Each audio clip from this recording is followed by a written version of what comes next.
Gostaria de começar por agradecer à Adriana pelo convite para partilhar mais uma vez a nossa experiência, desta vez com o reforço da participação de técnicos e colegas portugueses. Queria também agradecer à Valéria, que de alguma maneira acabou por fazer a ponte com o IBRAOP, através de uma visita que teve a oportunidade de fazer a instalações de saneamento básico em Portugal e que acabou por nos juntar. Eu estou muito feliz por isso, porque tenho aprendido muito, nomeadamente ao último evento em Brasília. Foi para mim muito enriquecedor, porque esta troca de experiências é bilateral. Nós também aprendemos muito do que aqui se passa e entendemos melhor algumas das dificuldades deste caminho. Convidaram-me para falar um pouco sobre a questão da regionalização, e eu gostaria de chamar a atenção que a situação de Portugal e do Brasil, a situação de partida, muitas vezes pode ser entendida como quase igual, ou até em 1993 eu diria que em Portugal vivíamos uma situação bem pior do que aquela que se vive hoje no setor de saneamento básico no Brasil. E desde logo uma primeira situação que é verdadeiramente igual e que muitas vezes pode ser entendida como uma dificuldade para a regionalização é a circunstância de, em termos constitucionais, a competência dos serviços de água, esgotos e resíduos urbanos é uma competência municipal. E, portanto, quando queremos falar de passar em termos organizacionais para uma outra escala territorial e administrativa, isso quer dizer que temos de mobilizar as vontades dos municípios para que tudo isso corra relativamente bem.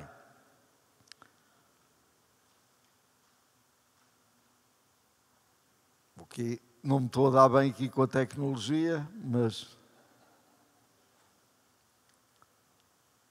Bom, e desde logo gostava de partilhar convosco aqui uma situação para também tentarem entender melhor o contexto. A população portuguesa é de cerca de 10 milhões de habitantes, eu diria que equivale ao Paraná, Pernambuco, Santa Catarina. Portanto, ela equivale a muitos estados brasileiros, não se compara com São Paulo ou o Rio, mas com os outros tem alguma similitude. Tem 308 municípios, 278 no continente, os restantes são a região autónoma da Madeira, que são ilhas, não é? E a região autónoma dos Açores, também ilhas. No continente, o município com menos população tem 1.500 habitantes e o que tem mais população é Lisboa, com 550 mil. Eu destaco isto para vos chamar a atenção da diversidade de meios que os municípios acabam por ter em Portugal e que também é algo comum nos 5.500 municípios do Brasil, em que também estas diferenças são muito relevantes. Temos 25 municípios com mais de 100 mil habitantes, que somados estes 25 dão mais de 50% da população portuguesa. Temos 38 com menos de 5 mil e 110 com menos de 10 mil e que representam menos de 10% da população portuguesa, mas que têm uma extensão territorial bastante significativa. E a legislação de saneamento básico, que bebe muito na política europeia, é igual para todos os municípios. Tenham 1.500 habitantes, tenham 550 mil habitantes, todas as regras, todas as metas, todos os objetivos, os níveis de serviço têm de ser cumpridos, é igual em todo o território, para que todos os cidadãos possam assegurar ter uma qualidade de vida equivalente. Mas eu diria que é quase uma missão impossível, porque quer em termos técnicos, quer em termos financeiros, as situações são muito díspares. A outra situação que também é muito parecida entre Portugal e o Brasil e que também pode ser, num primeiro momento, entendido como uma dificuldade à regionalização, é a circunstância de os municípios terem várias e diferentes lideranças partidárias e os próprios órgãos municipais terem diversas maiorias muito distintas em termos políticos. Quero-vos dizer que isto em Portugal não constituiu uma dificuldade para enverdar pela regionalização. Naturalmente, com posicionamentos ligeiramente diferentes, foi possível construir entendimentos em torno do essencial. E, portanto, em 1993, é decidido que o modelo de competência estritamente municipal não estava a permitir fazer o andamento que era desejável da aproximação à universalização dos serviços. Pese embora Portugal tenha entrado num regime democrático em 74, entrado na União Europeia em 86, em 93 os nossos níveis de serviço na área do saneamento básico eram ainda bastante precários. E, portanto, 93 é uma data-chave de mudança de pensamento em torno desta política pública e gostava de dizer que o tema que vou falar, regionalização, é uma parte de um modelo, esse sim, um modelo de governança para o setor. Ou seja, eu vou aqui focar muito na regionalização, mas a cada passo vou falar noutras áreas da reforma. A segmentação da cadeia do valor, a empresarialização deste setor, a participação do Estado, em parceria com os municípios, as questões da regulação e a disciplina e o entendimento para a participação do setor privado neste setor. Bom, este novo marco legal criou uma circunstância diversa, desde logo um regulador setorial, primeiro designado Instituto Regulador de Águas e Resíduos, atualmente entidade reguladora dos serviços de águas e resíduos. Começou por ser um órgão da administração, tutelado pelo Ministério do Ambiente. Hoje é uma entidade reguladora independente que depende do Parlamento e que não pode ser substituído durante cada 7 anos nos seus órgãos de gestão por decisão política que não a da Assembleia da República. É uma entidade reguladora com autonomia, não depende do orçamento do Estado, depende apenas dos proveitos que gera na sua atividade. Dizer também, e isso é muito diverso do Brasil, aqui começamos a divergir da estratégia brasileira, nós só temos uma entidade reguladora para a totalidade do território. Ou seja, enquanto no Brasil há reguladores municipais, estaduais, às vezes mais do que um estadual, depois temos a ANA, digamos, na pirâmide, nós temos uma entidade reguladora única para água e resíduos. Muito especializada, naturalmente, mas muito focada. Depois, a segunda grande mudança foi a alteração da cadeia de valor dos serviços de saneamento básico. Eu já vou explicar o que é alta para nós, o que é baixa. Dividimos a cadeia de valor em 2 áreas. Depois, a possibilidade de criação de 2 tipos de sistemas de consórcios à escala supramunicipal. Os sistemas multimunicipais, em que o Estado entra com 51% do capital, os municípios com 49%. Qualquer política de endividamento destes sistemas não vai às contas dos municípios e ao endividamento dos municípios, o que torna uma solução aliciante para os prefeitos. E a criação de sistemas intermunicipais com capital estritamente dos municípios em 2 modelos. Apenas com capital de 100% municipal ou com 51% municipal e 49% de privados. A atuação depois dos privados faz-se pela via parasocial, ou seja, a sociedade é sempre maioritariamente pública para que possa receber fundos públicos. Porque não há apoios públicos a privados quando eles atuam na área do saneamento básico. A outra questão que resultou deste marco legal de 93 é que a titularidade das infraestruturas de saneamento básico ela é sempre pública.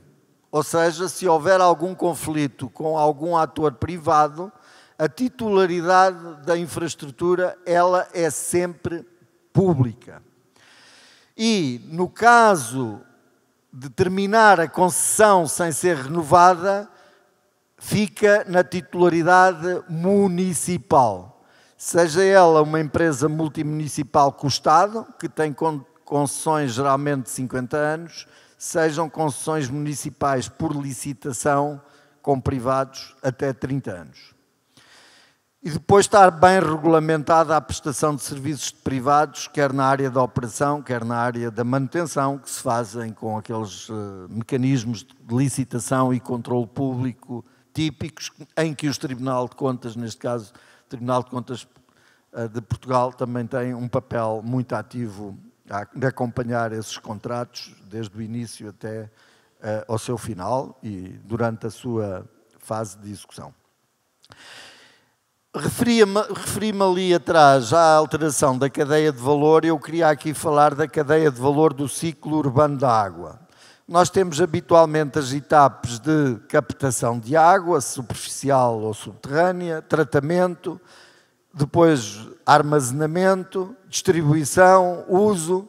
Elas transformam-se em águas residuais, em esgoto, e depois tem uns emissários que as levam às estações de tratamento, podem ser ainda feito reuso, ou, se não houver possibilidades de fazer reuso, a sua descarga nos meios naturais. E, portanto, nós em Portugal segmentamos este ciclo urbano da água em 3 etapas. A etapa de produção, tratamento e fornecimento em reservatórios ou em condutas de grande diâmetro aos municípios, chamámos-lhe um sistema regional da alta de abastecimento de água. Tudo o que se passa depois entre o reservatório, a distribuição, o uso, a coleta depois do esgoto, é um sistema municipal. E quando o esgoto entra em grandes condutas que os levam às estações de tratamento, voltam a ser um sistema regional.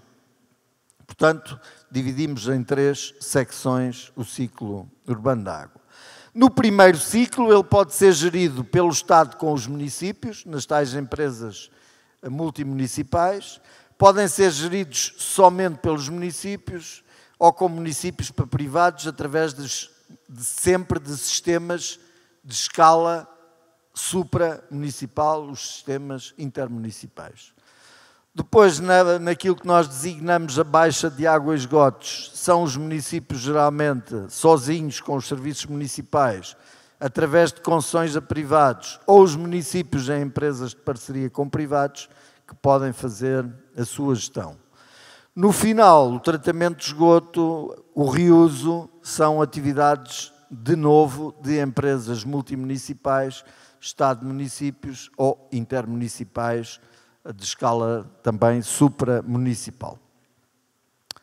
No que diz respeito aos resíduos, a cadeia de valor foi dividida entre a coleta, e aqui temos 2 modelos em Portugal. Temos municípios que dividiram a coleta indiferenciada como o ponto de fronteira da sua baixa relativamente a tudo o resto que diz respeito à valorização e tratamento de resíduos, que é a alta, e outros acabaram por ficar com a coleta seletiva além da indiferenciada. Tem a ver com o histórico dos municípios, com a sua relação de proximidade aos cidadãos e, portanto, convivem em Portugal modelos a funcionar com um modelo em que os municípios fazem coleta indiferenciada e seletiva, noutros, que é a maioria, os municípios apenas fazem coleta indiferenciada. Tudo o resto é feito pelas entidades regionais. Portanto, aqui está municípios com privados ou concessões na coleta, na parte que é a infraestrutura de tratamento e valorização, sempre empresas regionais, sejam elas multimunicipais ou intermunicipais. Esta segmentação criou alguns critérios técnicos de planejamento que eu queria aqui partilhar. Como é que se cria uma regionalização? Bom, um sistema de abastecimento de água muitas vezes tem de criar na sua base uma regionalização a partir das origens de água, sejam elas superficiais, sejam elas subterrâneas.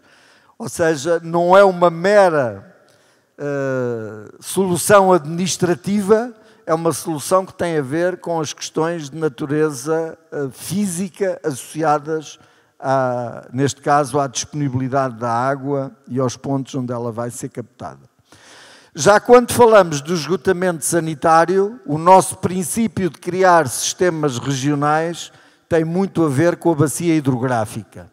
Nós fazemos isto para que os nossos rios estejam despoluídos, para que as nossas praias estejam despoluídas, e interessa-nos que toda a bacia seja resolvida em boas condições técnicas. Portanto, esse é o critério base de criar regionalização em sistemas de saneamento, a bacia hidrográfica.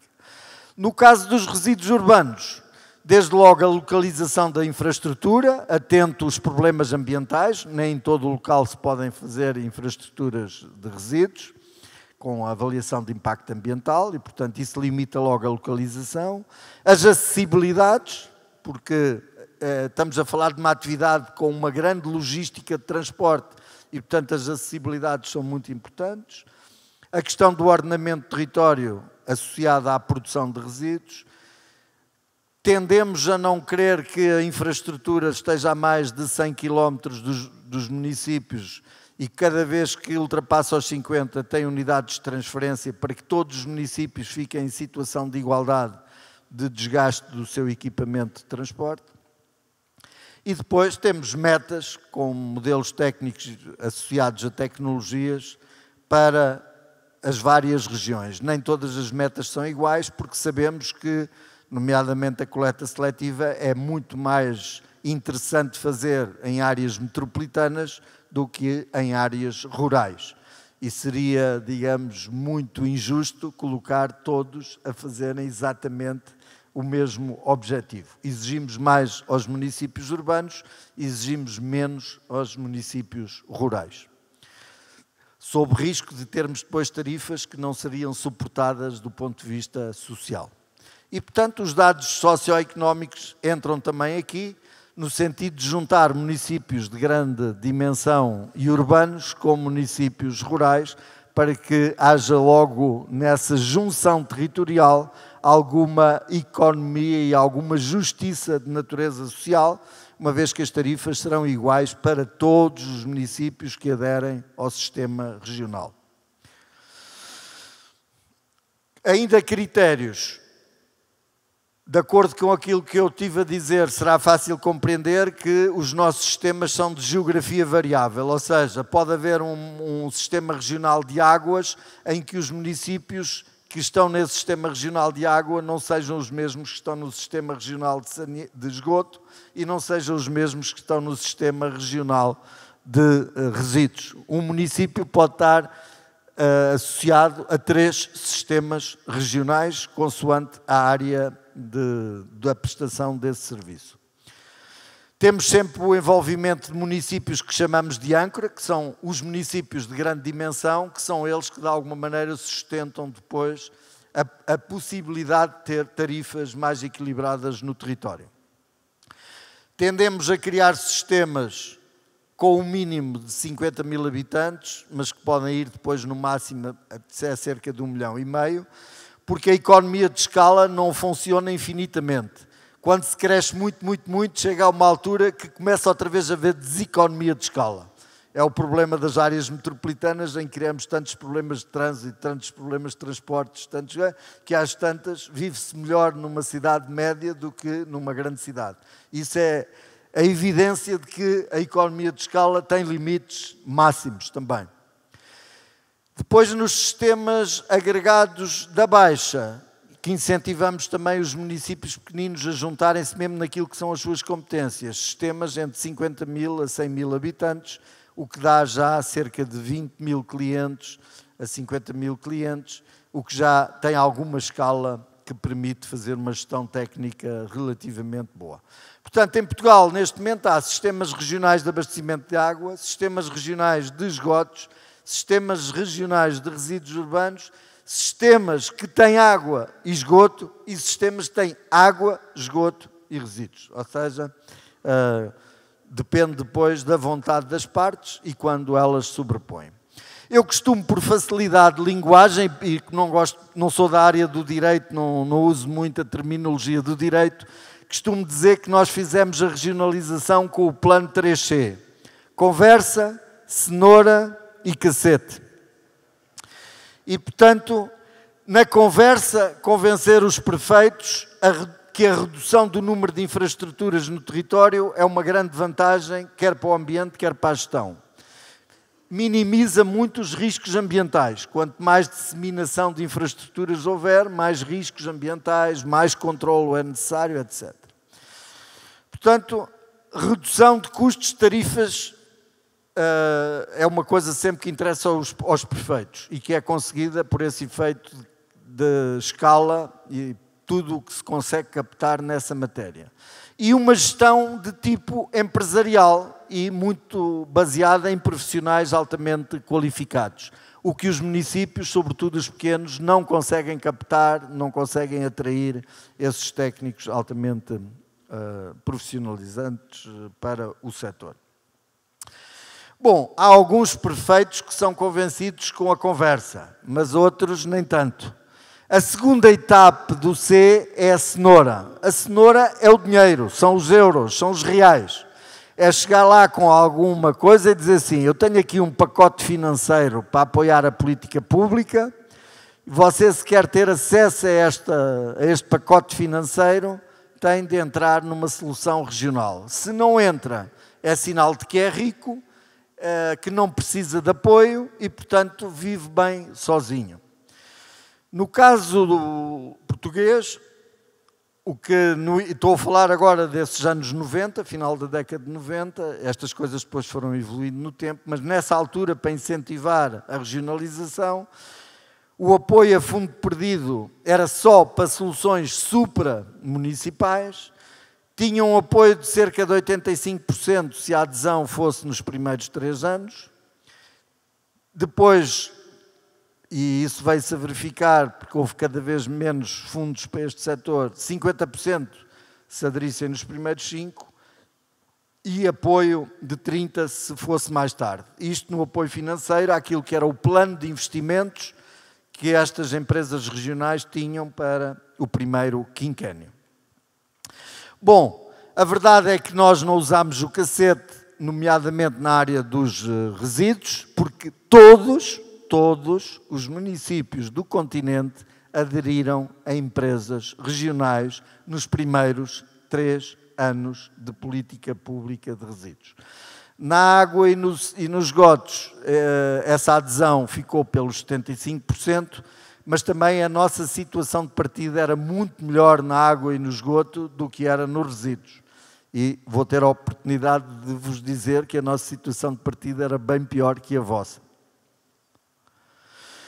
Vou agora, de alguma maneira, ilustrar o que é que se passou no setor da água, dizer-vos que, início do século passado, 1903, a distribuição de água em Lisboa era feita em fontanários públicos, praticamente não havia quase distribuição domiciliária. Parece uma coisa histórica, mas estamos a falar ainda algo que é... já não tem muitos contemporâneos, mas é algo que ainda está em memória de muita gente.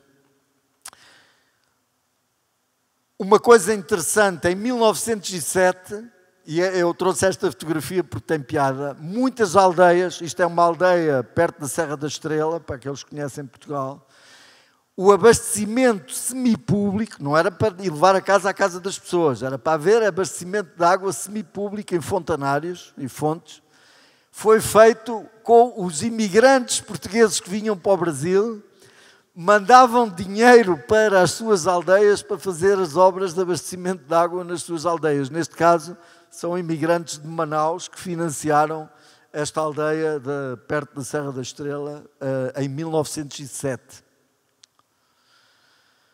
Ainda em 72, e aqui já sou bastante contemporâneo destas datas, a distribuição domiciliária de água era de 40% só da população portuguesa, portanto pior, metade do que vocês têm hoje.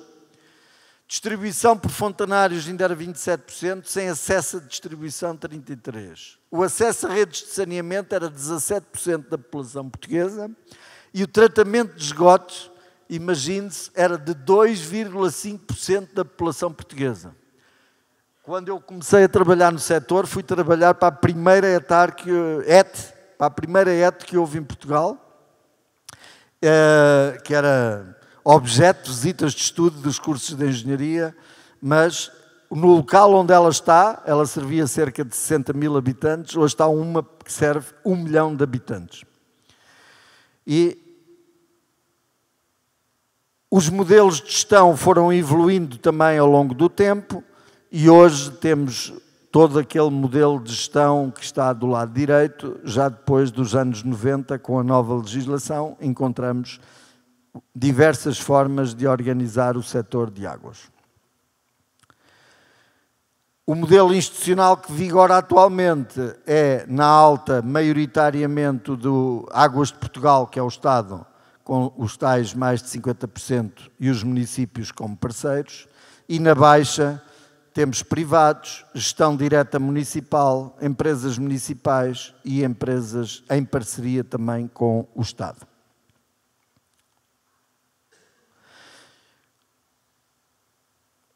Como é que os drivers da mudança atuaram?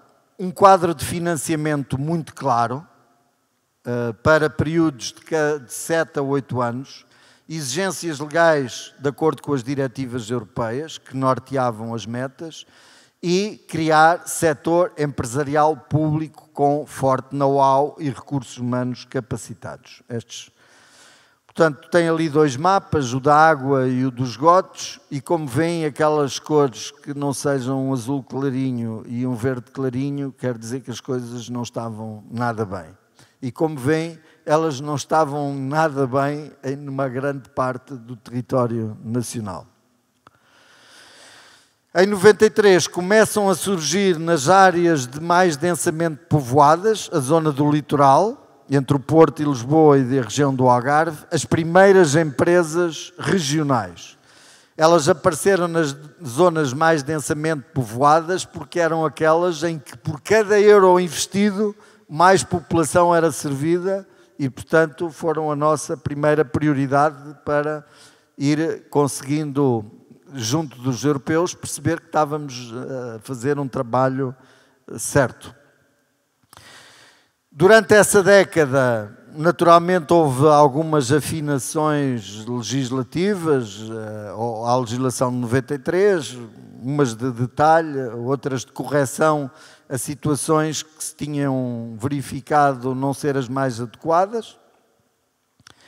E a segunda geração de empresas regionais ocorre, sobretudo, entre 2000 e 2006 e, como podem ver aqui, quer na água, quer nos esgotos, praticamente o território português fica maioritariamente com sistemas regionalizados implementados.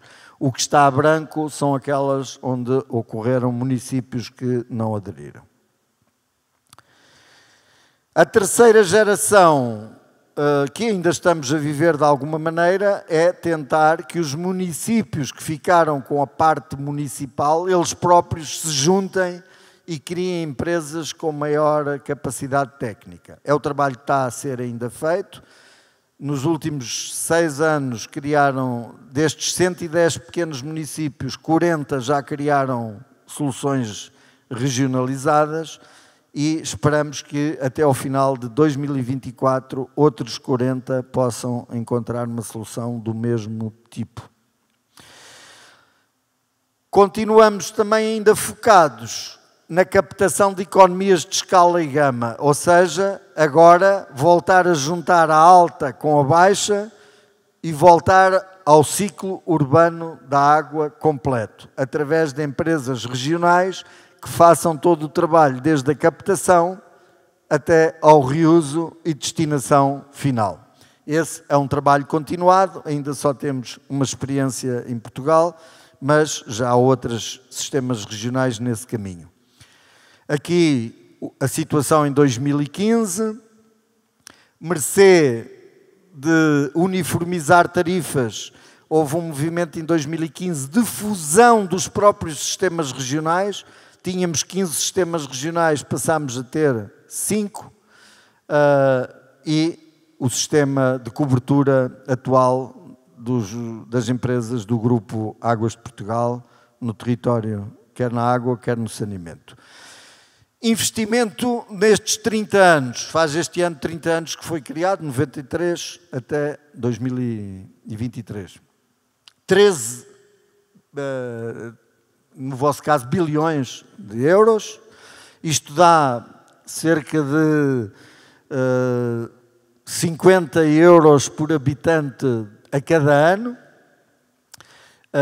o que daria aqui no Brasil cerca de 200 reais, cerca de 80 para água, 120 para esgotos, porque nós estávamos mais atrasados na área dos esgotos, e conseguimos atingir 99% da população portuguesa com serviços de água, 99,7% da água distribuída tem alta qualidade. Nós incentivamos o consumo da água da torneira, através de campanhas públicas, e 90% tem saneamento com tratamento, pelo menos secundário, na maior parte dos casos, terciário.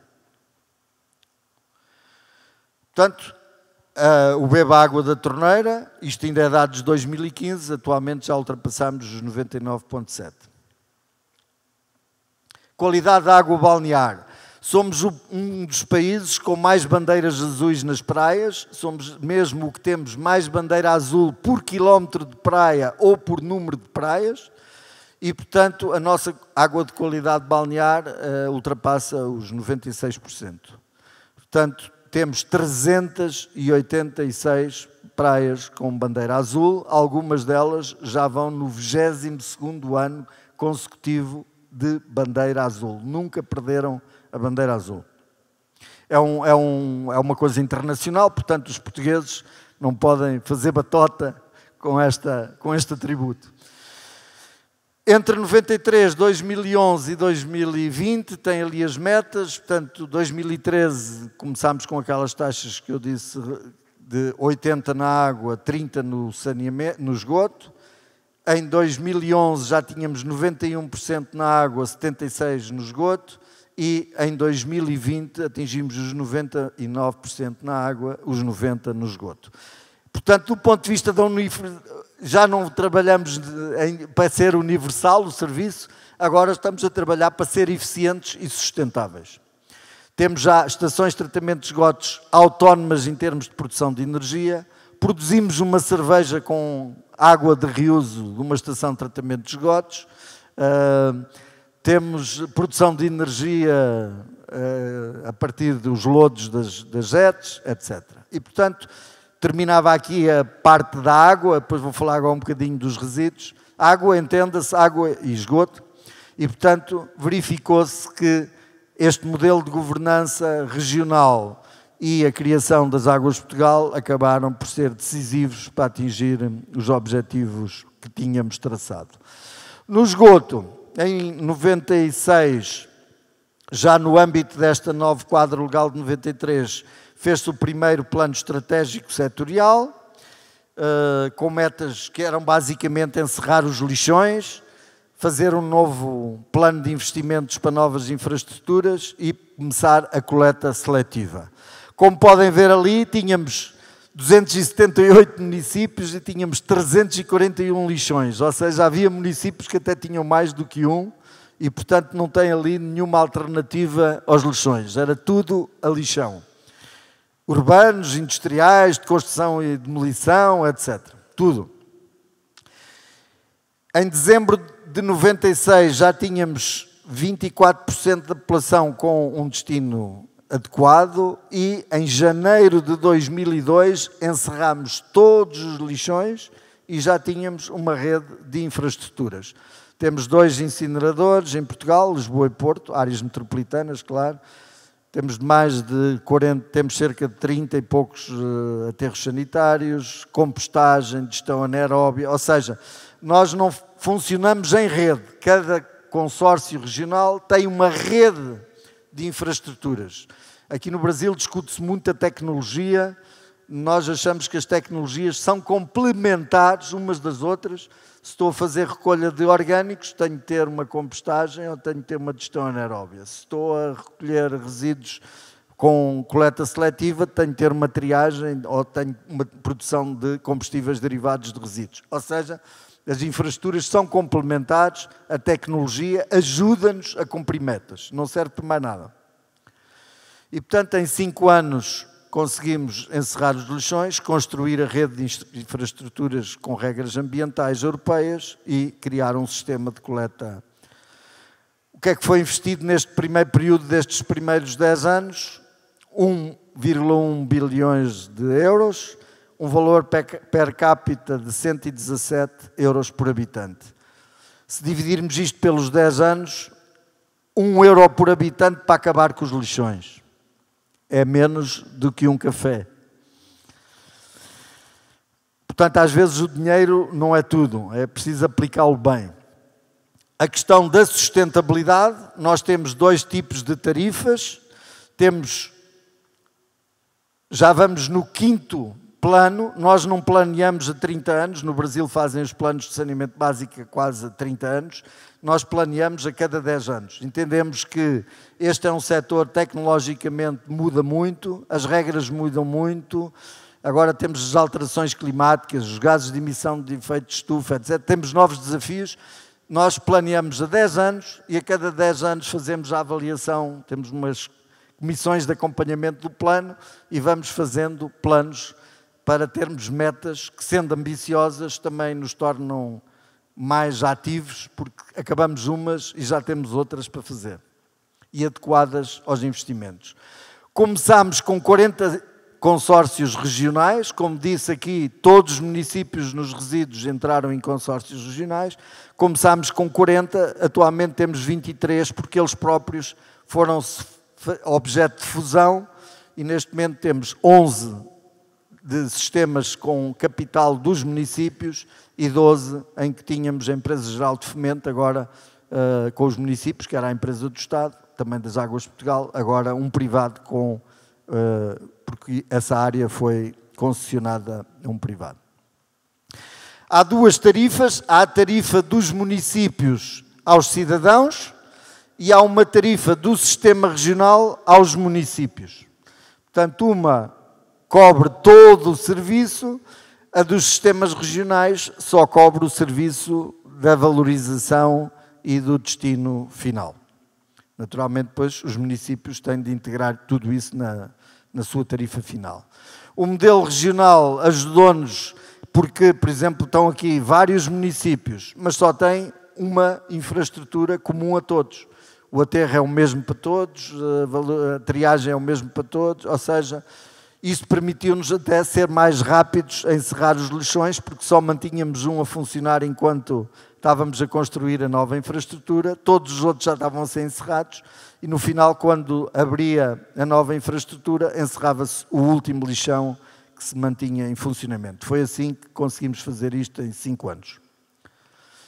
Os resíduos hoje em Portugal já não são considerados um problema, são um recurso e já há muita gente interessada nesta área porque, se verificarem neste quadro, 80% daquilo que nós consideramos um resíduo é passível de ser valorizado e de gerar proveitos.